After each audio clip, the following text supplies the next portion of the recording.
Oh my word, you made it. Thank you for coming to another edition of Andrew Manyika's Oh My Word, and the word for today is love. That is L-O-V, and E. E is not an easy letter, guys. Let's just be honest. But the dictionary, this guy over here, defines love as the feeling of having strong affection for somebody or something.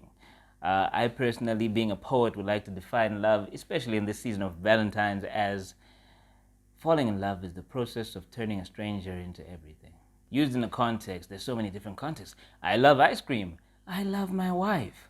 I like the idea of sleeping in bed whilst it's raining outside. There's so many different ways we can go with this, so I'm just going to keep with mine since it is the Valentinian definition. And that's it from me on this edition. Happy Valentine's, everybody. Keep safe out there, and see you next time on Oh My